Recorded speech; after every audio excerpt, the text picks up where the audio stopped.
నాయనను ఒక ఊరికి వెళ్ళిచుండగా ఆయన శిష్యులను బహుజన సమూహములను ఆయనతో కూడా వెళ్ళుచుండిరి.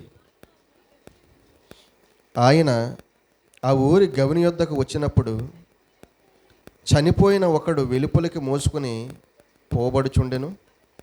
అతని తల్లికి అతడొక్కడే కుమారుడు, ఆమె విధవరాలు. ఆ ఊరి జనులు అనేకులు ఆమెతో కూడా ఉండిరి. ప్రభు ఆమెను చూచి ఆమె యందు కనికరపడి ఏడవద్దని ఆమెతో చెప్పి దగ్గరకు వచ్చి పాడెను ముట్టగా మోయిచున్నవారు నిలిచిరి. ఆయన చిన్నవాడా లెమ్మని నీతో చెప్పుచున్నాననగా ఆ చనిపోయినవాడు లేచి కూర్చుండి మాట్లాడసాగాను. ఆయన అతనిని అతని తల్లికి అప్పగించెను. ఈ మాటలు చదువుకుంటే యేసుక్రీస్తు ప్రభువారు ఆయన బ్రతికిన దినాల్లో చేసిన అద్భుత కార్యంగా మనం చాలా సందర్భాల్లో విన్నాం. ఇది అద్భుత కార్యం. సమాజంలో ఎవరి వలన ఇది జరగనిది. ఈ అద్భుత కార్యంలో ఉన్న అద్భుతం ఒక విధవరాలి కుమారుడిని యేసుక్రీస్తు ప్రభువారు బ్రతికించడం. నాయనను ఊరికి ఆయన వెళ్తున్నాడు. శిష్యులు జనసమూహములు కూడా యేసుక్రీస్తు ప్రభువారిని వెంబడిస్తున్నారు. వెంబడించే తరుణంలో రోదన వినబడుతుంది. ఏంటి ఇంతకీ అని వెళ్ళి చూస్తే అక్కడ జరిగిన సందర్భం, కుమారుడు చనిపోయాడు. ఇంతకీ ఈ కుమారుడికి బ్యాక్గ్రౌండ్ ఏంటి, వెనక ఎవరున్నారని ఆలోచన చేస్తే తల్లి ఉంది. తండ్రి లేడా అంటే తండ్రి లేడు. ఈమె విధవరాలు. ఇక్కడ చెప్పిన మరొక సందర్భం ఏమిటంటే, ఇలా జరిగిన సందర్భంలో 12వ వచనం చివరి మాటలు చూస్తే ఆ ఊరి జనులు అనేకులు ఆమెతో కూడా ఉండిరి అనే విషయాన్ని మనం చదువుకుంటున్నాం. ఇక్కడ జరిగిన అద్భుత కార్యాన్నే ఆలోచన చేస్తున్నారు, కానీ సమాజంలో జరుగుతున్న పరిస్థితులను ఆలోచన చేయట్లేదు. ఎన్నో సందర్భాల్లో, ఎన్నో చర్చిల్లో, ఎన్నో ప్రసంగాల్లో ఈ మాట ఇప్పటికే ఎన్నోసార్లు ఈ మాటను అరగదీసి చెప్పుంటారు. యేసుక్రీస్తు ప్రభువారు అద్భుత కార్యం చేశారు. చనిపోయినవాడు తిరిగి లేచాడు అనే వచనాన్నే ఈ సందర్భంలో చూశారు తప్ప, మహానుభావుడు ఆయన వెళ్ళిన ఇల్లు ఎలాంటి పరిస్థితుల్లో ఉంది, ఆ కుటుంబం యొక్క బ్యాక్గ్రౌండ్ ఏంటి, ఆ కుటుంబం యొక్క పరిస్థితి ఏంటి అనే విషయాన్ని ఆలోచన చేసేవారు చాలా తక్కువ మంది. ఎందుకంటే నేను నా కుటుంబం బాగుంటే అంతే చాలు అని అనుకునే రోజులు. ఇక బీదవారి కోసం లేదంటే విధవరాండ్ర కోసం ఆలోచించే సమయం, తీరిక సమాజానికి లేదు. ఎందుకు ఈ సందర్భాన్ని నేను చదివించానంటే, ఈరోజు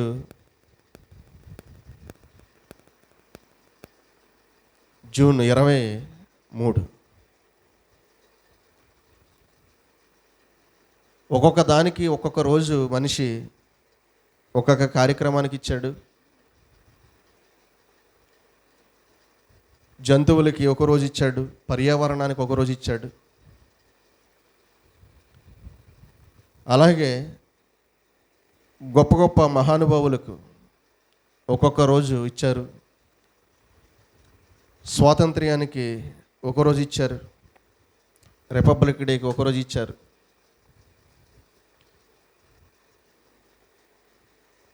ఇలా సంవత్సరంలో రోజులన్నీ కూడా ఒక్కొక్క సందర్భానికి మనిషి ఇస్తూ ఈరోజు కూడా ఒకరికి ఇచ్చారు. అదేంటి అంటే విధవరాండ్రికి ఇచ్చారు ఈరోజు. ఎవరికి ఇచ్చారు? విధవరాండ్రికి ఇచ్చారన్నమాట. ఈ సందర్భాన్ని జాగ్రత్తగా అర్థం చేసుకుని మనం ముందుకు వెళ్ళాలి. ఇది పత్రికలో పడింది. చెప్పేవన్నీ కూడా నా సొంత మాటలు కాదు ఇవి. పత్రికలో ఈరోజు ఈ మాట వ్రాస్తే నేను చదివాను. చదివినప్పుడు చాలా ఆశ్చర్యం అనిపించింది. వరల్డ్ విడోస్ డే అని ఈ రోజును ప్రకటించారు.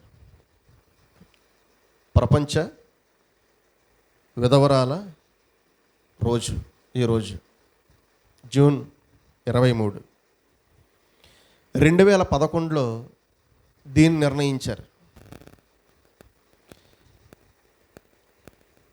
చాలా సందర్భాలను సమాజంలో మనం చూస్తున్నాం. ప్రతి విషయం మీద సమాజం మాట్లాడుతుంది. ఎందరో మాట్లాడుతున్నారు. మనం కూడా మాట్లాడుతూ బైబిల్లో ఉన్న దేవుడు చెప్పిన ఆలోచనను సమాజానికి మన తరపున కూడా చెబితే చాలా బాగుంటుంది అనుకున్నాను నేను. ఎందుకంటే శరీర సంబంధంగా ఆలోచన చేసిన వారే చాలా గొప్పగా ఆలోచన చేసి ఈరోజు భర్త కోల్పోయిన వారికి వారి పట్ల జరుగుతున్న, వారి పట్ల చూపించే కొన్ని వివక్షలు కొందరు చూసి వ్రాసారు. ఇవి విధవరంటే చాలా చిన్న చూపు చూసే సమాజం. అలాగని విధవరాండ్రలో గొప్పగా బ్రతికిన వారు సమాజంలో ఉన్నారు. ఎవరు అంటే ఇందిరాగాంధీ. ఎవరు? ఇందిరాగాంధీ. ఈమెకు ఒక పేరు కూడా పెట్టారు. ఏంటంటే గూంగి గుడియా అనే ఒక పేరు పెట్టారు. గూంగి గుడియా అంటే ఏంటో కాదు, ఇంతకే మూగబొమ్మ అని అర్థం అంతే. ఈమె కూడా ఒక విధవరాలు. భర్త ఫిరోజ్ గాంధీ 43వ సంవత్సరంలో చనిపోయిన సందర్భం. ఎన్నో పరిస్థితులు ఈమె కూడా ఎదుర్కొన్నారు. దేశ చరిత్రలో విధవరాండ్ర అయినప్పటికీ ఆర్థిక వ్యవస్థను గాడిలో పెట్టడంలో తమదైన శైలిని, జ్ఞానమును, తెలివిని ఈమె ఉపయోగించి బ్యాంకింగ్ యొక్క విధానాన్ని ఈమె తీసుకొని వచ్చి చాలా వినూత్నమైనటువంటి రాజకీయ ఒరవడిని ఈమె తీసుకొని వచ్చారు. స్త్రీయే కదా, విధవరాలే కదా అని అనుకుంటే ఈమె ఈరోజు దేశ చరిత్రలో ఉన్నారు. మనం ఈరోజు మాట్లాడుకుంటున్నాం. జాగ్రత్తగా మనం ఆలోచన చేస్తే అలాగే ఒక సావిత్రి జిందాల్, ఈమె కూడా ఒక సంపన్న మహిళ, ఒక విధవరాలు. ఈవిడి చాలా కోటేశ్వరరాలు. ఈమె కుమారులు ఇప్పటికీ నవీన్ జిందాల్, సజ్జన్ జిందాల్గా మనకి కనబడుతున్నారు. చాలా స్టీల్ ప్లాంట్లు వీరికి ఉన్నాయి.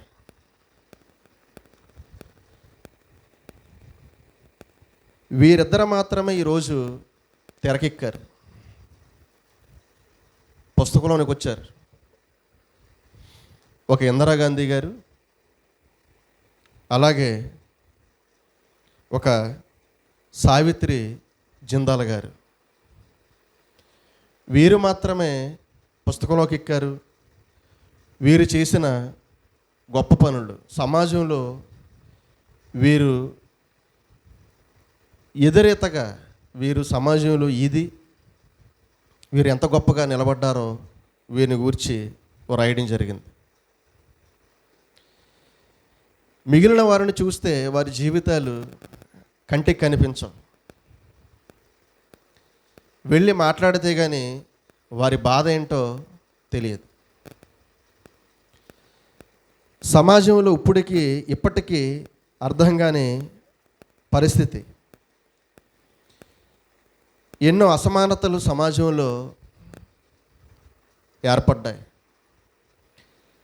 ముఖ్యంగా మన భారతదేశంలో మనం ఆలోచన చేస్తే ఎప్పటి నుండో స్త్రీల మీద వివక్ష అనే విషయాన్ని మనం సమాజాన్ని చూస్తే ఎన్నో విషయాల్లో మనకు అర్థమవుతుంది. స్త్రీల మీద వివక్ష అని అనుకుంటే విధవరాల మీద ఇంకా వివక్ష. ఎంత అంటే ఏ శుభకార్యాలకు వీరు అనుమతించబడరు. ఎవరైనా బయటకు వెళ్ళేటప్పుడు పొరపాటున వారు ఎదురుగా కానీ వచ్చారనుకోండి, తిట్టుకునే పరిస్థితి కూడా సమాజంలో ఉంది. చాలా పరిస్థితులు సమాజంలో వీరికి వ్యతిరేకంగా కనబడుతున్నాయి. దూషించేవారు కూడా లేకపోలేదు వీరిని చూసి. చాలా సెంటిమెంట్లు ఎలా ఉంటాయంటే, మంగళవారం శుక్రవారం అయితే అసలు ఇంటిలో నుండి బయటకు కూడా రాకూడదు వీరు. చూసారు, మంగళవారం శుక్రవారం అయితే గడప దాటి బయటకు కూడా రాకూడదు. అలాగే ఇంటిలో బంధువులకు కూడా వీరి ముఖాన్ని చూపించకూడదు. చాలా ప్రమాదకరమైన స్థితిలోనికి మనిషి వెళ్ళిపోయాడు. ఇవన్నీ మనం ఆలోచన చేయాలి. ఏంటి ఈ వివక్ష, ఏంటి ఈ అసమానతలు, ఏంటి ఈ దూషణ? అండదండలుగా నిలబడిసిన వారు, ధైర్యాన్ని చెప్పవలసిన వారు, నేనున్నాను నీకు అని మాట ఇవ్వవలసిన వారు, వెనక అండగా ఉండి నీకు తోడుగా మేమున్నాం, నీకు ఏమీ కొరత లేదు, ఇబ్బందులు లేదని చెప్పవలసిన సమాజం లేదంటే బంధువులు ఈ మాట చెప్పకపోగా పైపెచ్చు వారిని చూడగానే, వారి ముఖం చూడగానే ఏదో అశుభకార్యం జరుగుతుంది, నువ్వు బయటికి ఎందుకు వచ్చావు, నువ్వు రోడ్డు మీదకి ఎందుకు వచ్చావు, మంగళవారం శుక్రవారం నువ్వు ఎందుకు బయటకు వచ్చావు, నీ ముఖం చూడకూడదు, నీ చెయ్యి అరిష్టం అని ఎన్నో శాపపు మాటలు, దూషణ మాటలు పలుకుతూ వారి మనసును గాయపరిచి వారిని ఇబ్బందులు పాలు చేసే సమాజంలో మనం ఉన్నాం. వారు ఎందుకు పాపం విధవరాండ్రిగా మారారనే పరిస్థితి సమాజానికి అనవసరం. ఎందుకు వారు అలా మారారు? భర్తను కోల్పోయిన వారి పరిస్థితి చూస్తే చాలా విషయాలు ఉన్నాయి. ఒక రైతును చూస్తే అప్పు చేసి కౌలుకి చేస్తూ పంట పండించినప్పుడు అది చేతికి అందకపోతే, దురదృష్టవశాత్తు అది పోతే, చేసిన అప్పులు తీర్చలేక పురుగుల మందు తాగి చనిపోయిన సందర్భాలను ఎన్నో మనం చూసాం. అలా జరిగినప్పుడు కుటుంబంలో ఏం మిగులుతుంది? ఒక విషాదంతం, ఒక విషాదమైన సంఘటన ఏమిటి అంటే, ఒక భార్య భర్తను కోల్పోతుంది, పిల్లలు తండ్రిని కోల్పోతారు, ఆ కుటుంబం రోడ్డున పడుతుంది. జాగ్రత్తగా ఆలోచన చేయండి. అలాగే ఒక ఆర్మీ, ఒక నేవీ, ఒక ఎయిర్ ఫోర్స్, ఒక బిఎస్ఎఫ్ బార్డర్ సెక్యూరిటీ ఫోర్స్, మన దేశానికి రక్షణ కవచంలా ఉన్న ఒక జవాన్లు అహర్నిశలు కష్టపడుతున్నారు. వారు కూడా దేశాన్ని రక్షించే క్రమంలో వారి ప్రాణాలను కోల్పోతే చాలా యవ్వన ప్రాయంలో 30 సంవత్సరాలు, 35 సంవత్సరాలు, 40 సంవత్సరాల వయసులో వారి ప్రాణాలను కోల్పోయినప్పుడు వారి భార్యలు కూడా విధవరాండ్రుగా ఉన్న సందర్భాలు మనం చూస్తున్నాం. చాలా యుద్ధాలు, విపత్తులు, అలాగే కరోనా లాంటి భయంకరమైన వ్యాధులు సమాజంలో ప్రబలినప్పుడు భర్తలను కోల్పోయిన భార్యలు విధవరాలుగా మిగిలిపోయిన వారిని మనం చూస్తున్నాం. ఇలా ఎన్నో సందర్భాలు, యాక్సిడెంట్లు ఉన్నాయి, రోగాలు ఉన్నాయి, కరువుల్లో ఈ భూమి మీద బ్రతకడం తెలియక, అప్పులు చేస్తూ వాటిని ఎలా తీర్చాలో తెలియక సతమతం అయిపోతూ ఇక చావే శరణ్యం, చావే గతి అని గోదాట్లో దూకినవారు, ఆత్మహత్యలు చేసుకున్నవారు, కనిపించకుండా వెళ్ళిపోయిన వారు సమాజంలో ఎందరో ఉన్నారు. వీటి వలన కొందరు స్త్రీలు సమాజంలో విధవరాండ్రిగా మారిపోయిన సందర్భం. కరోనా వచ్చినప్పుడు అంచనాల ప్రకారంగా సుమారు తక్కువ 40 లక్షల మంది విధవరాండ్రుగా ఉన్నారు అనే ఒక జాబితా నేను చూశాను. ఇక చాలా దేశాల్లో, మన దేశమే కాదు, విధవరాండ్రు ఎక్కువగా ఉన్న దేశాలు చూస్తే అవి కూడా రాశారు. ఇరాక్, ఆఫ్ఘనిస్తాన్, పాలస్తీనా ఇలాంటి ఆసియా దేశాలతో పాటు ఆఫ్రికా, లాటిన్ అమెరికా దేశాల్లో కూడా ఇది ఎక్కువగా ఉంది. ఎవరు ఎక్కువగా ఉన్నారు? విధవరాండ్రు ఎక్కువగా ఉన్నారు. ఎందుకు వీరు ఎక్కువగా మారిపోయారంటే వారు ఇచ్చిన నిర్వచనం ఏంటంటే, యుద్ధాలు, అంతర్యుద్ధాలు, కరోనా వంటి సందర్భాల వలన వీరు భర్తలను కోల్పోయి విధవరాండ్రుగా మారిపోయారనే సందర్భాలను వీరు చెబుతూ ఉన్నారు. మరి ఇలా ఉన్నప్పుడు వీరి పట్ల సమాజం వ్యవహరించే తీరు, వీరి పట్ల సమాజం నడుచుకునే స్థితి ఎలా ఉంది అనేది ప్రశ్న. భర్తలను కోల్పోయిన స్త్రీల పట్ల, విధవరాండ్రుగా ఉన్న ఆడవారి పట్ల సమాజం మీద ఉన్న బాధ్యత ఏంటి? ఎంత బాధ్యతగా వీరు ప్రవర్తించాలి? ఏదైనా సమాజంలో ఒక విషయం జరిగితే మొట్టమొదటిగా ఎవరు కావాలో తెలుసా? ధైర్యం చెప్పేవారు కావాలి. ఎవరు కావాలి? ధైర్యం చెప్పేవారు కావాలి. ఏదన్నా కుటుంబంలో ఒక సంఘటన జరిగినప్పుడు ఆదరించేవారు కావాలి. ఆదరించేవారు, ధైర్యం చెప్పేవారు, నేనున్నాను నీకని ఆత్మస్థైర్యాన్ని వారిలో నింపేవారు సమాజానికి కావాలి.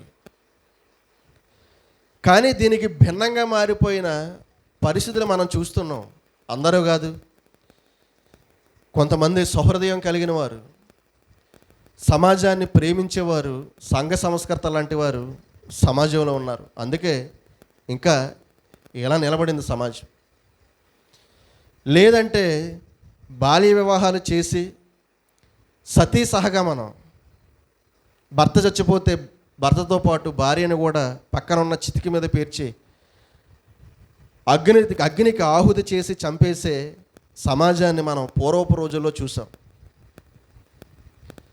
భర్తతో పాటు భార్య కూడా చనిపోవాలి. ఇంకా భర్త చనిపోతే భార్యకు భూమి మీద బ్రతికే అధికారం లేదు. ఇలాంటి విషయాల కోసం కొందరు సంఘ సంస్కర్తలు కూడా పోరాడారు. అందులో మనందరికీ తెలుసు కందుకూరి వీరేశలింగం వంటి వారు గొప్ప గొప్ప మేధావులు వీరు. అలాగే జ్యోతిబా పూలే, రాజా రామ్మోహన్ రాయ్ లాంటి సంఘ సంస్కర్తలు సమాజం కోసం పోరాడి కొన్ని మాన్పించి ఈ యొక్క పనికిమాలిన సిద్ధాంతాల నుండి సమాజాన్ని కాపాడి కొన్ని విలువలను వారు నేర్పించారు. మరి ఇద్దరు ముగ్గురు ఉంటే సరిపోద్దా సమాజానికి? ప్రపంచం చాలా పెద్దది, భారతదేశం కూడా చాలా పెద్దది. సుమారు 140 కోట్ల మంది నివసిస్తూ ఆర్థిక విధానాల్లోనే అగ్రరాజ్యంగా మన దేశం పిలువబడుతూ అతిపెద్ద ఆర్థిక లావాదేవీలు కలిగిన దేశంగా మన దేశం ఎదిగింది. మరి ఇంత పెద్ద దేశంలో కొందరే ఉంటే అక్కడక్కడ ఉంటే సరిపోతారా? లేదు. ప్రతి ఒక్కరూ కూడా చైతన్యవంతులు కావాలి. ప్రతి ఒక్కరూ కూడా దేశ పౌరులుగా, దేశంలో నివసిస్తున్న మనుషులుగా ఒక బాధ్యతను అందరూ కూడా తెలుసుకోవాలి. ఏదో లింగ వివక్షలో నుంచి బయటకు వచ్చామంటే, స్త్రీ పురుషుల్లో వివక్షలో నుంచి బయటకు వచ్చాం అని అంటే, ఇలాంటి కొన్ని సందర్భాలు చాలా హృదయాన్ని కలిచివేస్తాయి. ఎందుకంటే ప్రతి విషయంలోనే ఈరోజు వివక్షలు ఉన్నాయి. ప్రతి సందర్భంలోనూ వివక్షలు కొనసాగుతున్నాయి. మన దేశంలో రాజకీయ వివక్షలు ఉన్నాయి, కుల వివక్షలు ఉన్నాయి, మత వివక్షలు ఉన్నాయి, ప్రాంతీయ వివక్షలు ఉన్నాయి. ఇంకా ఇవి కాకుండా నిమ్మన వర్గాల వివక్షలు ఉన్నాయి. అందులో దేవునిలో వివక్షలు ఉన్నాయి. అందులోనే మరలా ఎలాంటివి చాలా భయానకం. ఎలాంటివంటే విధవరాండ్ర పట్ల ఉన్న వివక్షలు. ఈ దేశంలోనే ప్రతి దేశంలోనూ కూడా ఏదో ఒక వివక్ష సమాజంలో మనుషులు కొందరు చొప్పించి వదిలేశారు. అమెరికా వెళ్ళామనుకోండి, అక్కడ వివక్ష. నల్ల జాతీయులు, తెల్ల జాతీయులు, ప్రతి ఒక్కరికి గన్ లైసెన్స్ ఉంటుంది అక్కడ. ఎందుకంటే విపరీతంగా అక్కడ తుపాకీలు తయారు చేస్తారు. పెద్ద పెద్ద ఫ్యాక్టరీలు అక్కడ ఉన్నాయి. అందరి దగ్గరే గన్లు ఉంటాయి. ఈ వివక్ష వచ్చినప్పుడు వీడికి ఏమైనా కోపం వచ్చిందనుకోండి, వెంటనే జేబులో ఉన్న తుపాకీ తీసి కాల్చేయడమే, వెంటనే కాల్చేస్తాడు. అందుకనే చూడండి, అమెరికాలో చాలా ఎక్కువగా విద్యార్థినులు చనిపోవడం, వీరిని కాల్చేశారనే మాటలు ఎక్కువగా మనం వింటుంటాం అమెరికాలో. ఈ సందర్భాలన్నీ మనం ఆలోచన చేయాలి. ఏంటి ఈ వివక్షలు? ఏంటి? సమాజం చైతన్యం కావాలి. దేవుని యొక్క ఉద్దేశాలు, దేవుని యొక్క మాటలు సమాజానికి అందాలి. వివక్ష లేనివాడు దేవుడు స్త్రీ పురుషులుగా సమాజంలోనికి పంపించి ఒక అభివృద్ధి పదంలో మనుషులను నడవమని దీవించి ఆశీర్వదించి ఆయన చెప్పాడు. ఏ సందర్భంలోనూ కూడా దేవుడు చిన్నచూపు చూడలేదు. ఆయనకు పక్షపాతం లేదు, వివక్ష లేదు. విధవరాండ్ర పట్ల ఆయన చూపించిన కనికరం, ప్రేమ చూస్తే, ధర్మశాస్త్రంలో ఆయన పలికిన మాట చూస్తే చాలా అద్భుతంగా ఉంటుంది. చాలా అద్భుతం. చూడండి, మాటను చూద్దాం. నిర్గమకాండంలో ఆయన వ్రాయించిన మాట 22వ అధ్యాయం 22వ వచనం. నిర్గమకాండంలో వ్రాయబడిన మాట 22వ అధ్యాయం 22వ వచనంలో, విధవరాలనైనను దిక్కులేని పిల్లలనైనను బాధ పెట్టకూడదు. చూసారా? విధవరాండ్రైనను దిక్కులేని పిల్లలనైనను ఏం చేయకూడదు? బాధ పెట్టకూడదు. తర్వాత చెబుతూ చూస్తే ఆయన కోపం దేవుని కోపం ఏంటో తర్వాత చూస్తారు చూడండి. వారు నీ చేత ఏ విధముగానైనాను బాధ నొంది నాకు మొర్రపెట్టిన ఎడల నేను నిశ్చయముగా వారి మొరను విందును, నా కోపాగ్ని రగులుకొని మిమ్మును దేని చేత? కత్తి చేత ఏం చేస్తాడంట? చంపించేతను. అంటే ఒక విధంగా దేవుని కోపం చూస్తే అప్పుడప్పుడు అంటాం కదా, ఒరే నేను నరికేస్తానంటాం. ఏమంటాం కోపం వచ్చినప్పుడు? నిన్ను నరికేస్తా ఉంటాడు కదా, నిన్ను నరికి పోగులు పెట్టాలంటాం కదా. విధవరాండ్రని కానీ దిక్కులేని పిల్లల్ని కానీ బాధ పెడితే దేవునికి వచ్చే కోపం అంత ఇంత కాదు. అందుకని చెప్తున్నాడు, నీ వలన వారు బాధపరచబడకూడదు, నీవు వారిని బాధ పెట్టకూడదంటే సమాజానికి అదే పని, బాధ పెట్టడమే పని. విధవరాండ్రగా ఉన్న స్త్రీలను లైంగికంగా చాలామంది వేధిస్తుంటారు, బాధ పెడుతూ ఉంటారు. ఎందుకంటే భర్త లేకపోతే చిన్న చూపు, ఏదో 10 రూపాయలు వడ్డీకి ఇచ్చి అదే అదునుగా వారిని లైంగికంగా బాధ పెట్టేవారు సమాజంలో చాలామంది ఉన్నారు. అన్ని విషయాల్లో కూడా వీరు ఏ సందర్భంలో వీరు విధవరాండ్రు, బలహీనంగా వీరు ఉంటారు కాబట్టి ఆర్థికంగా, ఆరోగ్య విషయంలో మానసికంగా వీరు ఒత్తిళ్ళకి తలొగ్గి వీరు కుంగిపోయిన ఒక మానసిక ఒత్తిడిలో ఉన్న వీరిని ధైర్యం చెప్పే బాధ్యతను కోల్పోయి వీరిని బాధ పెట్టే స్థితికి వెళ్ళిపోతున్నారంటే మన మీద దేవుని కోపం రగులుకుంటుంది అనే విషయాన్ని మాత్రం జాగ్రత్తగా ఆలోచన చేయాలి. దేని గురించి అయినా సరే దేవుడే ఒక మంచి సమాధానం చెప్పాలి. ఆయన చెబితేనే దేనికైనా సమాధానం ఒక గొప్పగా ఉంటుంది. దేని గురించైనా దేవుడు మాట్లాడితేనే బాగుంటుంది. ఏ సందర్భాన్ని గురించైనా సరే, అది కులం గురించైనా, మతాన్ని గురించైనా, స్త్రీని గూర్చైనా, పురుషుడిని గూర్చైనా, పాపాన్ని గూర్చైనా, మరణాన్ని గూర్చైనా, నరకాన్ని గూర్చైనా, స్వర్గాన్ని గూర్చైనా, దేనిని గూర్చైనా, ఒక అన్యాయాన్ని గూర్చైనా, అక్రమాన్ని గూర్చైనా, ఒక వివాహాన్ని గూర్చైనా, ఏ సందర్భం మీరు తీసుకొని వస్తారో రండి, దానిని గూర్చి ఎవరు మాట్లాడితే బాగుంటుందో తెలుసా? ఎవరు మాట్లాడితే బాగుంటుంది? పత్రికలు, మీడియా, వీరు మాట్లాడితే కాదు. వీరు మాట్లాడినా బాగుంటుంది, కానీ వీరందరికంటే గొప్ప ఆలోచన చెప్పేవాడు ఎవరు తెలుసా? దేవుడు. ఆయన చెబితే ఇంకా అద్భుతంగా ఉంటుంది. ఏనాడు ధర్మశాస్త్రంలో విధవరాండ్రను గురించి ఆయన వ్రాయించిన మాట చూస్తే చాలా అద్భుతం. సమాజానికి హెచ్చరిస్తూ, సమాజమా నీవు వీరిని బాధ పెట్టకూడదు. ఒకవేళ బాధ పెట్టావా వారి మొర నేను వెంటనే ఆలకిస్తాను. వారి మొర ఆలకిస్తాను. నేను ఆలకించి ఏం చేస్తాను? నిన్ను ఖడ్గముతో బాధ పెడితే చాలు, నిన్ను ఖడ్గముతో చంపించేస్తానన్నాడంటే దేవుడు ఏంటి? నిజంగా నాకు అనిపిస్తుంది ఈయన విధవరాండ్రా పక్షపాతి. అలాగని ఒక గొప్ప స్థాయిని దేవుడు ఇవ్వలేదా అంటే విధవరాండ్రకి ఇచ్చాడండి. ఎలాంటి గొప్ప స్థాయి ఇచ్చాడు విధవరాండ్రకు కూడా దేవుడు? ఎంత గొప్ప స్థాయి ఇచ్చాడో తెలుసా?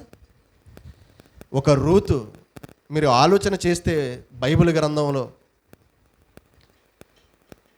రూతు మనందరికీ పరిచయం. ఎందుకంటే ఈమె పేరు మీద ఒక గ్రంథం ఉంది. ఆశ్చర్యపోతాం మనం. రూతు ఎవరు అంటే మోయాబీయురాలు. ఇంకా ఈమె గురించి మాట్లాడుకుంటే అసలు ఈమె బ్యాక్గ్రౌండ్ ఏమిటి అంటే భర్తను కోల్పోయిన స్త్రీ ఈమె. నయోమి మనందరికీ తెలుసు. న్యాయాధిపతుల కాలానికి సంబంధించిన వారు వీరు. ధర్మశాస్త్ర కాలం తర్వాత మోషే గారు తర్వాత ఎవరు వచ్చారంటే యెహోషువ గారు తర్వాత వచ్చిన వారే న్యాయాధిపతులు. ఒత్నియేలు మొదలుకొని సమూయేలు గారి వరకు కూడా ఈ కాలాన్ని అంతా కూడా మనం పిలుచుకునే కాలం ఏంటంటే న్యాయాధిపతుల కాలం. దగ్గర దగ్గర 15 మంది అనుకుంటాను. దగ్గర దగ్గర 15 మంది వస్తారు దగ్గర దగ్గర న్యాయాధిపతులు. ఈ కాలానికి సంబంధించిన ఒక నయోమి యోధా దేశం నుండి ఎక్కడికి వెళ్ళిందంటే మోయాబు దేశానికి కరువు కాలంలో వెళ్ళిపోయారు. అక్కడ కొన్ని రోజులు ఉన్న తర్వాత భర్త చనిపోయాడు. ఈమె విధవరాలు నయోమి. 2 కొడుకులకి అక్కడే వివాహం చేసింది మోయాబు స్త్రీలతో. వివాహం అయిన తర్వాత 2 కొడుకులు చనిపోయారు. మొత్తానికి ఇక్కడ విధవరాండ్ర ఎంతమంది అంటే 3. నయోమి విధవరాలుగా కనబడుతుంది. అలాగే రూతు వార్పా కూడా విధవరాండ్రగా మనకు కనబడుతున్నారు. ఈ విధవరాండ్రగా ఉన్న రూతు పేరు మీద ఈరోజు ఒక గ్రంథం మనం చదువుతున్నామంటే అసలు ఏంటి దేవుడు, ఆయన కార్యములు ఎంత ఆశ్చర్యంగా ఉంటాయి. మనుషులు బాధ పెట్టిన, మనుషులు హింసించిన, మనుషులు దూషణ మాటలు పలికిన, ఒక సంస్కారవంతంగా మనుషులు ఒక విధవరాలను చూడకపోయినా దేవుడు చూసే విధానం చూస్తే అసలు మనం ఎలాంటి పరిస్థితుల్లో ఉన్నామనేది ప్రశ్నార్థకం. ప్రశ్న వేసుకోవాలి కదా ఖచ్చితంగా. విధవరాలైన రూతును దేవుడు చూసిన విధానం చూస్తే వారి పట్ల ఆయనకున్న గౌరవం చూస్తే, అభిమానం చూస్తే చాలా గొప్పదండి, చాలా గొప్పది.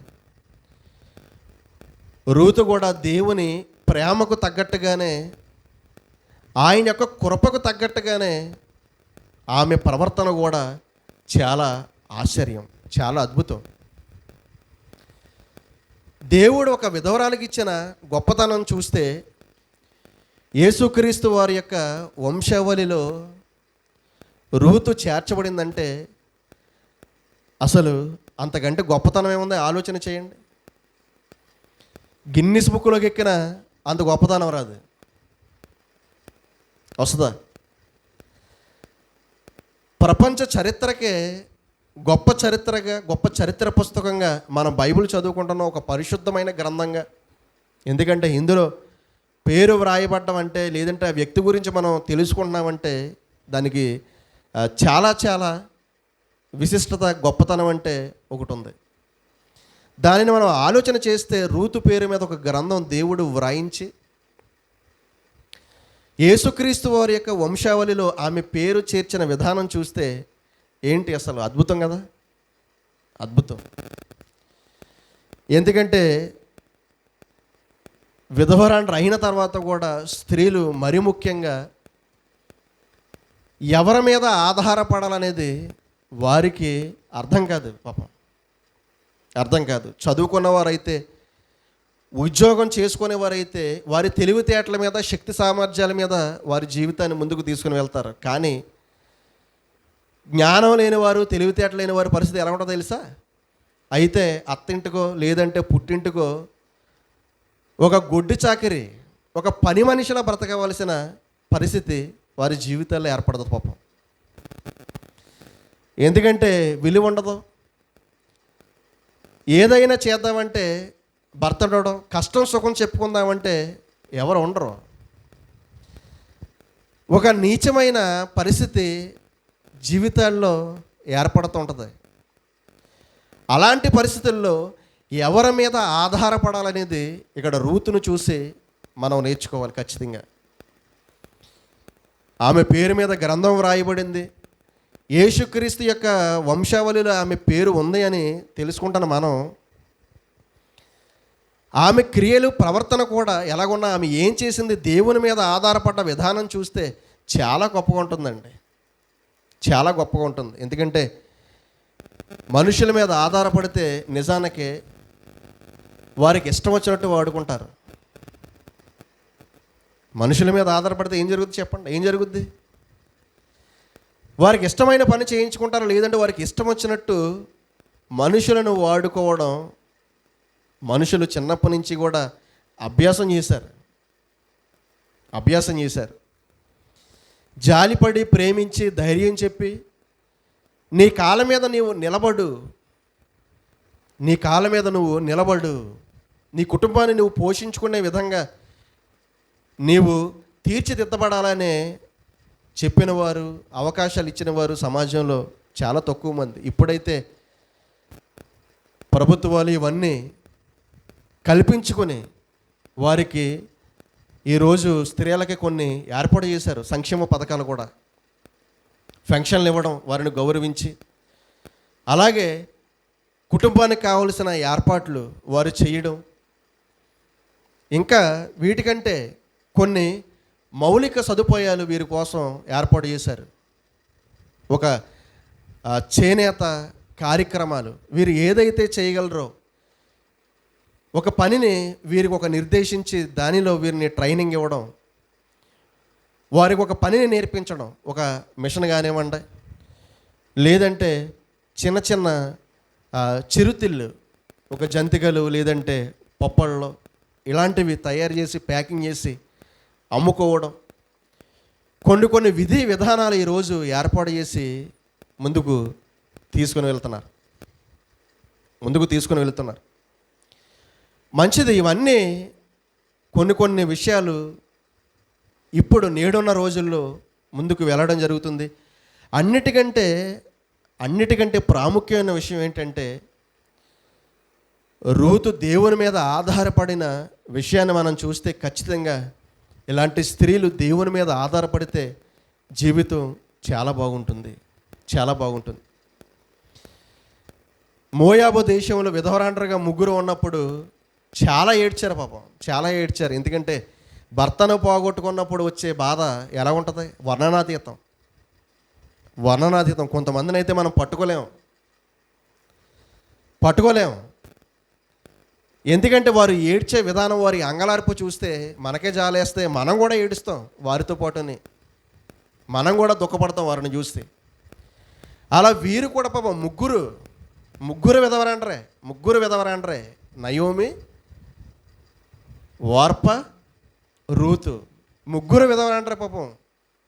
ముగ్గురు కూర్చొని అలాగే ఏడుస్తూ, ఇంకా నయోమి చెప్పేసింది, ఇంకా మీరు మరలా మీ తండ్రి ఇంటి దగ్గరికి వెళ్ళిపోండి, ఇంకా ఎవరినొకరిని చూసి మీరు పెళ్లి చేసుకుని మీరు బాగుండండి, ఇంకంతే వెళ్ళిపోండి. నేను కూడా ఎక్కడ వెళ్ళిపోతానంటే మరలా నేను వచ్చిన ప్రాంతానికి నేను తిరిగి వెళ్ళిపోతాను అని చెప్పింది. చెప్పినప్పుడు రూతు ఒప్పుకోలేదు, ఈ మాటకి ఒప్పుకోలేదు. ఈమె చెప్పిన సందర్భాలు చూస్తే చాలా ఆశ్చర్యం. ఏమని చెప్పిందో తెలుసా? ఏమని చెప్పింది? నీ దేవుడే నా దేవుడు, నీ జనమే నా జనం. నీవు ఎక్కడైతే నివసిస్తావో నేను కూడా అక్కడ నివసిస్తాను. నీవు ఎక్కడైతే మరణిస్తావో, పాతి పెట్టబడతావో, నేను కూడా అక్కడే మరణించి పాతి పెట్టబడతాను. చూసారా? ఏంటి ఇంత అద్భుతమైన ఆలోచన! దేవుని మీద ఆధారపడే స్థితి, నీ దేవుడే నా దేవుడని చెప్పిన మాట ఉందో చూసారా? చాలా గొప్పదండి. ఎందుకంటే ఇలా చెప్పడానికి ఎవరికి నోరు రాదు. ఈ మాట చెప్పడానికి చాలా ధైర్యం ఉండాలి, చాలా సాహసం ఉండాలి, చాలా ధైర్యం, చాలా సాహసం ఉండాలి. ఈ మాట చెప్పాలంటే నీ దేవుడే నా దేవుడు, నీ జనమే నా జనం అని చెప్పడం. నీ ఆస్తే నా ఆస్తి అని చెప్పేవాళ్ళు ఉంటారు, అంతే కదా. నీ ఆస్తే నా ఆస్తి కోర్టుకి వేసేస్తారు. లేదంటే నా కొడుకు ఆస్తి తన కొడుకు ఆస్తి, లేదంటే నా భర్త ఆస్తి నాకు సగం ఇవ్వట్లేదు, బ్రతుకుండగానే వేసేస్తున్నారు, విడాకులు తీసుకుని విడిపోయి. ఇది చాలా హాస్యాస్పదం. ఇలాంటి వారి గురించి కాదు, నవ్వేవారి గురించి, డబ్బుతో జలసా చేసేవారి గురించి, సమాజంలో సుఖభోగాలు అనుభవి వారి గురించి మనం మాట్లాడుకోవద్దు. సమాజంలో బాధపడే వారి గురించి మనం మాట్లాడుకుందాం. హింసను అనుభవించే వారి గురించి, కష్టాలు ఇబ్బందులు పడే వారిని గురించి మాత్రమే మనం ఆలోచన చేద్దాం. సుఖభోగాలు అనుభవించే వారి గురించి మనం ఆలోచన చెయ్యొద్దు. కష్టాన్ని అనుభవించే వారి గురించి మనం ఆలోచన చేద్దాం. మనం కూడా అంతే. మన దైనందిన జీవితంలో ఎవరైనా సరే అలా చిదిగిపోయిన బ్రతుకులు కలిగిన వారు ఎవరైనా సరే వారి మీద మనం ఖచ్చితంగా జాలి పడాలి. అంతేకాదు దేవుని వాక్యం చెప్పినట్లుగా విధవరాండ్రను, దిక్కులేని పిల్లలను పరామర్శించడంలో సంఘం యొక్క పాత్ర చాలా గొప్పగా ఉండాలి.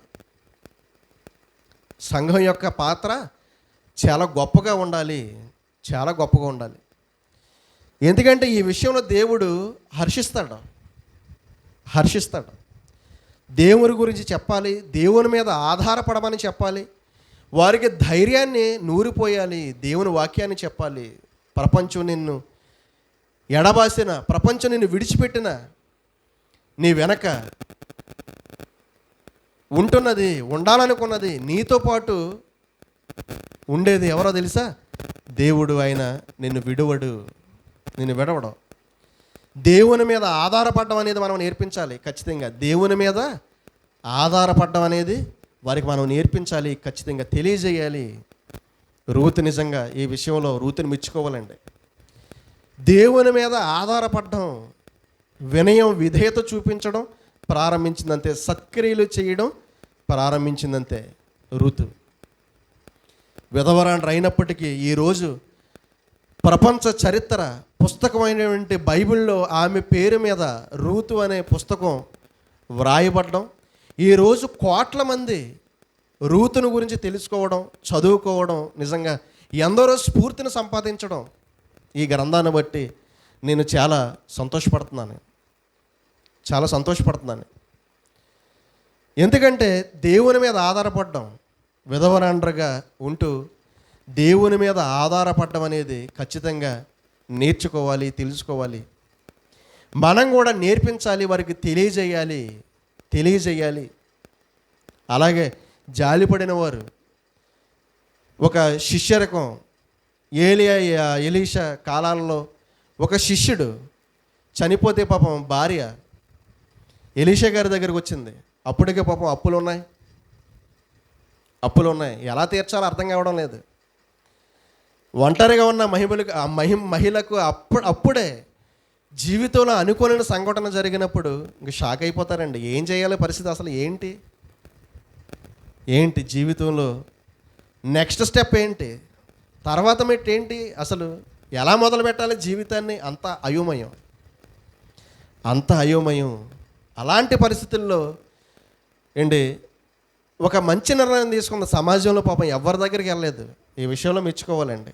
తిన్నగా ఎవరి దగ్గరికి వచ్చిందో తెలుసా? ప్రవక్త దగ్గరకు వచ్చింది, ఎలీషా గారి దగ్గరకు వచ్చింది. అయ్యా, నా భర్త చనిపోయాడు, నేను విధవరాలని, మరి అప్పులు ఉన్నాయి, ఏంటి సంగతి, ఏం చేయాలి? బిడ్డలు ఉన్నారు, అప్పులలో వీరిని తీసుకుపోతారు. వీరినే కాదు, అప్పులుంటే అప్పిచ్చిన వాళ్ళు ఏం చేస్తారు? ఇందాకే కదా, లైంగికంగా వాడుకోవాలని చూస్తారు. చిన్న చూపు, అసభ్యకరంగా మాట్లాడతారు. పురుషుని లేని స్త్రీని ఎలా మాట్లాడతారు? అసభ్యకరంగా మాట్లాడతారు. బాధ పెట్టే మాటలు లైంగికంగా వేధించడం, ఎలాంటి మాటలు మాట్లాడతారో. కానీ సమాజంలో ఎవరి దగ్గరికి వెళ్ళలేదు. ఈ శిష్యురాలి భార్య ఎలీషా గారి దగ్గరకు వచ్చింది. ఏం చేయాలని అడిగినప్పుడు, నీ ఇంట్లో ఏమున్నాయని అడిగాడు. ఎంతైనా ఏమున్నాయి ఇంట్లో? ఏమున్నాయి? ఏమీ లేవు. గొప్ప ఫర్నిచర్ గట్ట ఏమీ లేదు. ఏమున్నాయంటే ఏదో 2 కుండలు ఉన్నాయంతే, అన్నం వండుకుండే. సరే అయితేనే వాటితో పాటు నీ ఇరుగు పొరుగున వారి కుండలు కూడా పట్టుకెళ్ళి ఇంట్లో పెట్టు.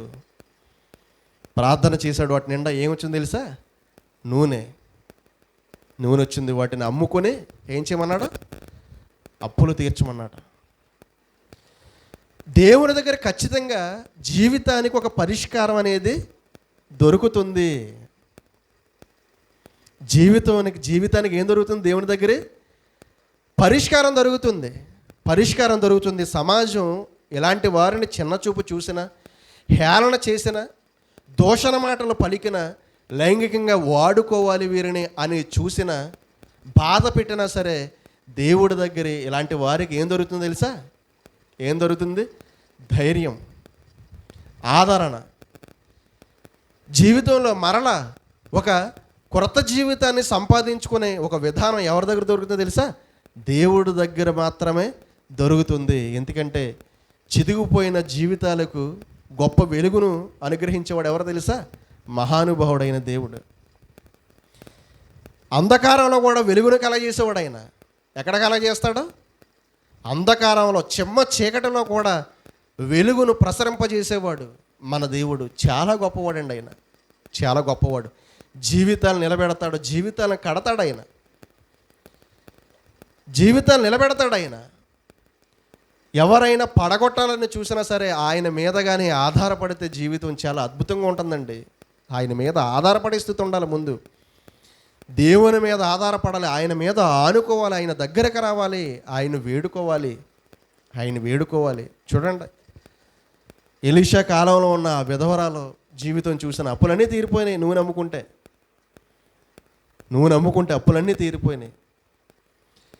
ఇంకా ఇక్కడ చూస్తే, రూతును చూస్తే చరిత్ర పుస్తకంలో ఈరోజు ఆమె పేరు వ్రాయబడింది. చరిత్ర పుస్తకంలో ఆమె పేరు వ్రాయబడిందంటే నిజంగా చాలా గొప్ప విషయం. ఎందుకంటే వీరు దేవుని మీద ఆధారపడ్డారు, మనుషుల మీద కాదు, మనుషుల మీద కాదు. ఏమైనా సరే, సమాజం ఏమైనా సరే నీ ముఖం మాకు చూపించవద్దు అన్నా సరే ఏంటి, ధైర్యంగా దేవుని మీద ఆధారపడి ఆయన నమ్ముకొని ఆయన మీద విశ్వాసం ఉంచి జీవితాన్ని ముందుకు కొనసాగించారు. ఇంకా చూస్తే యేసుక్రీస్తు వారి సందర్భాన్ని చూస్తే నిజానికి ఆ ఊరిలో ఉన్నవారు కూడా ఆ స్త్రీతో నిలబడ్డారంటే ఒకనాడు రోజులండి అవి. ఒకనాడు రోజులు. భర్త చనిపోయాడు, కుమారుడు కూడా చనిపోయాడు. విధవరాలుగా ఉన్న ఆ స్త్రీని చూస్తే యేసుక్రీస్తు ప్రభువారు చాలా జాలిపడ్డారు, ఆయన కనికరపడి ఆ కుమారుని బ్రతికించారు. అలాంటి సమయంలో ఆ ఊరి వారు ఆమె కుటుంబంతో, ఆమెతో పాటు ఉన్నారనే విషయం వ్రాయబడింది. ఖచ్చితంగా ఆ ఊరి వారు చాలా గొప్పవారు. ఖచ్చితంగా ఊరు, ప్రతి ఇల్లు ఎలాంటి విధవరాలి కోసం నిలబడాలి. ఆ ఊరంతా నిలబడిందంటే ఆమె ప్రక్కన ఒకప్పుడు మనుషులు కూడా వేరు. ఎందుకంటే ప్రేమ, అభిమానం, ఆప్యాయత ఇవన్నీ ఉండే. ఇప్పుడు ధనాపేక్ష, స్వార్థం, అసూయ, మత్సరం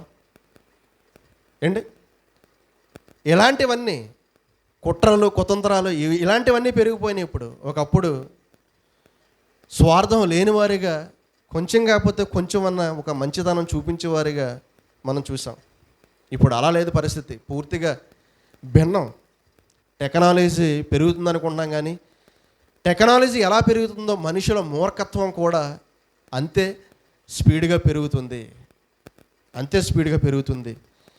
ఇలాంటి రాకెట్ యుగంలో ఉన్న మనం యేసుక్రీస్తు వారి యొక్క రాకడకు సిద్ధంగా ఉన్న మన బాధ్యత ఏంటి?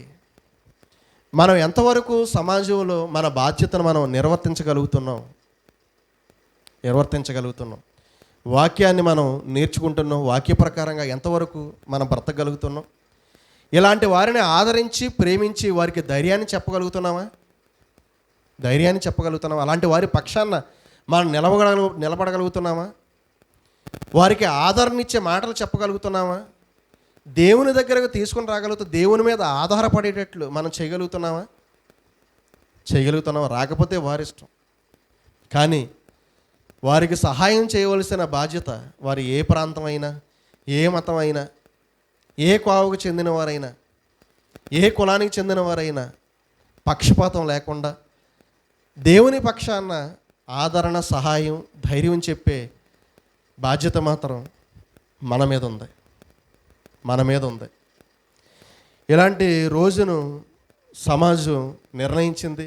వీరు ఖచ్చితంగా గౌరవం ఇవ్వాలి. అలాగే అంతేకాదు, దేవుని మీద మరి ముఖ్యంగా ఇలాంటి వారు అందరూ ఆధారపడాలని దేవుని పక్షాన వారికి నేను మనఃపూర్వకంగా విజ్ఞాపన తెలియజేస్తూ, అలాగే ఇలాంటి వారందరికీ కూడా దేవుడు ఒక మంచి ధైర్యాన్ని, కుటుంబాన్ని ముందుకు తీసుకుని వెళ్ళే జ్ఞానమును, శక్తిని, సామర్థ్యాన్ని దేవుడు అనుగ్రహించాలని, అలాగే మనం కూడా సంఘంగా ఇలాంటి వారి పట్ల ఒక బాధ్యతతో మనం కూడా ఒక సహాయం, ఇబ్బందుల్లో ఉన్నవారిని పరామర్శించి ఇలాంటి వారికి కూడా మన చేతనైన సహాయాన్ని మనం కూడా చెయ్యాలని సంఘానికి నేను ప్రేమపూర్వకంగా తెలియజేసుకుంటూ చిన్న ప్రార్థన చేసుకుంటే కార్యక్రమాన్ని మనం ముగించుకుందాం. ప్రేమ కలిగిన, కృప కలిగిన మా దేవ, ఈ యొక్క ఉదయకాల సమయంలో నీ పాద సన్నిధికి వచ్చి మీ మాటలను తెలుసుకునే కృపను మాకు అనుగ్రహించారు నాయన. ఎంత గొప్పవాడవు తండ్రి, పక్షపాతం లేకుండా బీదవారి పట్ల, దిక్కులేని వారి పట్ల, విధవరాండ్ర పట్ల దయ చూపించి, కనికరాన్ని చూపించి, ఆదరించి, ప్రేమించి, పోషించే గొప్ప దేవుడు నాయన మీరు పరలోకంలో ఉన్నారు తండ్రి. మా ధైర్యం ఎవరంటే మీరే నాయన, మా విశ్వాసం ఎవరంటే మీరే, మా నమ్మకం ఎవరంటే మీరే తండ్రి, మా నిరీక్షణ ఎవరంటే మీరే తండ్రి. మీరు తప్ప ఎవరున్నారు నాయన లోకంలో? ఆకాశమందు మీరు తప్ప ఎవరున్నారు తండ్రి? మీతో సాటి ఎవరు? మీతో సమం ఎవరు? మిమ్మల్ని పోలిన వారు ఎవరు? మీలాంటి దేవుడు ఎవరు తండ్రి? మీరే గొప్పవారు. ప్రపంచాన్ని కలిగించి ప్రతి మనిషి యొక్క సంక్షేమాన్ని, ఆదరణను మీరు చూస్తూ, ప్రేమించుతూ, పోషిస్తూ, సంరక్షిస్తూ, కాపాడుతూ మీ యొక్క సహాయాన్ని ఆశ్చర్యకరంగా సమాజం మీదకి పంపిస్తూ తండ్రి, యుగ యుగాలు స్తుతి నొందదగిన వాడవు తండ్రి. ఘనత, మహిమ, కీర్తి, ప్రభావం ఇప్పుడును రాబో యుగములను యేసుక్రీస్తు వారి ద్వారా మీకు మాత్రమే చెల్లాలనైనా. మీరు మాత్రమే అర్హులు. ఇదిగో తండ్రి, సమాజంలో ఎన్నో పరిస్థితులు ఉన్నాయి. వాటిని అన్నిటినీ ఇప్పటి వరకు కూడా మేము ఆలోచన చేసాం తండ్రి. ఎన్నో వివక్షలు సమాజంలో ఉన్నాయి. మనుషుల హృదయాలు చెడిపోయిన స్థితి మేము చూస్తున్నాం నాయన. ముఖ్యంగా ఈ దినం వరల్డ్ విడోస్ డేగా 2011లో సమాజం, సొసైటీ ప్రకటించినప్పటి నుంచి నేటి వరకు నాయన, సృష్టి కలిగింది, మనిషి భూమి మీదకి వచ్చింది మొదలుకొని నేటి వరకు కూడా అందరినీ కూడా ఆశ్చర్యకరంగా పోషిస్తూ మీరు కాపాడుతున్నారు. ఇదిగో తండ్రి, భర్తలను కోల్పోయిన స్త్రీలను, విధవరాండ్రను మీ చేతులకు అప్పగించుకుంటున్నాం. వారి కుటుంబాలను కూడా మీ చేతులకు అప్పగించుకుంటున్నాం. వారిని అందరినీ కూడా మీరు కాపాడండి నాయన. సహాయం చేసేవారు మీరే తండ్రి, మీరొక్కరే. అలాగే సమాజంలో ఉన్న గొప్పవారు దాతృత్వం కలిగి వీరి పట్ల వివక్ష చూపకుండా నాయన కుటుంబాలను ఆదరించడానికి, ధైర్యం చెప్పడానికి మనోనేత్రాలు వెలిగించమని మేము వేడుకుంటున్నాం. మూఢనమ్మకాలు, అవిశ్వాసాలు తండ్రి, వీటినన్నిటినీ కూడా సమాజం విసర్జించి మేలు చేయడం నేర్చుకోవడానికి నీ కృపను అనుగ్రహించండి నాయన. ఇతరులకు సహాయపడడంలో, ఒక మనిషిని బ్రతికించడంలో ఉన్న గొప్పతనం ఏంటో ఆలోచిస్తూ సమాజానికి సహాయం చేయడానికి ప్రతి ఒక్కరి మనసును పురికొల్పమని ప్రార్థిస్తున్నాం.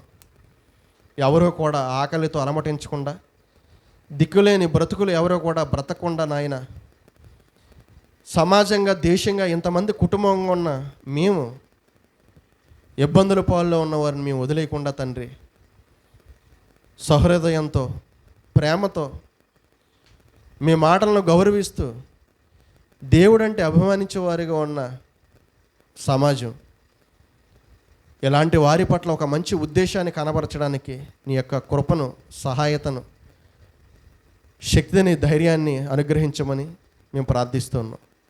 మా వంతు మేముగానైనా సంఘంగా ఇలాంటి కార్యక్రమాల పట్ల ఒక మంచి హృదయంతో స్పందిస్తూ సహాయం చేయడానికి నాయన మా చేతులను, మా కాళ్ళను బలపరచండి, మా హృదయాన్ని స్థిరపరచండి. కావలసిన శక్తి, సామర్థ్యాలను మాకు అనుగ్రహించండి నాయన. ఇలాంటి ఎన్నో గొప్ప కార్యములను మీ తరపున మేము జరిగించడానికి సహాయం దయచేయమని అర్థిస్తూ, ఎలాంటి స్త్రీలనైనా మీ మీద ఆధారపడి గొప్ప కార్యాలు, గొప్పగా బ్రతికిన వారు నాయనా మేము చూసాం. అందులో ఒక రూతును మాకు చూపించారు తండ్రి. మీ గ్రంథంలో పేరు సంపాదించడం అంటే మాటలు కాదు నాయనా. మోయాబీయురాలు అయినప్పటికీ, ఒక విధవరాండ్రు అయినప్పటికీ తండ్రి, మీ మీద ఆధారపడిన స్థితి మొదటి కంటే రెండవ స్థితి నాయనా ఎలాంటి సత్క్రియలు చేసిందో, మునుపటి సత్క్రియల కంటే వెనకటి సత్క్రియలు ఎంత గొప్పగా చేసిందో ఇలాంటివి చూస్తే నాయన సమాజం ఇలాంటి వారిని చూసి నేర్చుకొని మీ మీద ఆధారపడడానికి వేగరమే మీ సన్నిధానానికి రావాల్సిన అవసరత ఎంతైనా ఉంది అని మేము ఆలోచిస్తున్నాం తండ్రి. మాకు అర్థమవుతుంది నాయన. ఇలాంటి వారిని అందరినీ మీ చేతులకు అప్పగించుకుంటూ కాపాడమని, ధైర్యాన్ని అనుగ్రహించమని, కుటుంబంలో లోటుపాట్లను సరిచేయమని నాయన, ముఖ్యంగా నీ మీద ఆధారపడే మనసును బిడ్డలకు అనుగ్రహించమని, ప్రతి కుటుంబాన్ని మీ చేతులకు అప్పగించుకుంటూ, ముఖ్యంగా ఇలాంటి దేశాలను మీరు కాపాడమని, మా దేశంలో ఉన్న ఇలాంటి స్త్రీలను మీ చేతులకు అప్పగించుకుంటూ తండ్రి, మీ పాదాల దగ్గరకు వచ్చే దీవెన ఆశీర్వాదం వారికి అనుగ్రహించమని మిమ్మల్ని వేడుకుంటూ, సంఘాన్ని బలపరచమని, మంచి ఆరోగ్యంతో నింపమని తండ్రి, 10 మందికి సహాయం చేసేవారిగా కుటుంబంగా, సంఘంగా మేము ముందుకు వెళ్ళడానికి నాయన ఒక బాధ్యతను మా మీద పెట్టారనే విషయాన్ని మేము మర్చిపోకుండా తండ్రి, అలాగే సంఘ సంస్కర్తల సమాజంలో సొసైటీలుగా ఏర్పడి సహాయక చర్యలు చేస్తున్న సంక్షేమ సంఘాలను, అలాగే సంక్షేమ పథకాలు అందిస్తున్న ప్రభుత్వాలను మీరు దీవించి ఆశీర్వదించమని, ఇలాంటి కుటుంబం పట్ల మరింత శ్రద్ధ కలిగి నాయన వ్యవహరించుటకు, సహాయం చేయడానికి అనేక మంది ముందుకు రావడానికి నీ కృప సహాయతలు అనుగ్రహించమని వేడుకుంటూ, ఇంతవరకు కూడా ఈ కార్యక్రమాన్ని ముందుకు నడిపించిన మీ ఉన్నతమైన ప్రేమకై మా నిండు వందనములు తెలియజేసుకుంటూ, యేసుక్రీస్తు వారి నామములో ఈ ప్రార్థన సమర్పిస్తున్నాం మా పరమ తండ్రి. ఆమేన్. అందరికీ వందనములు.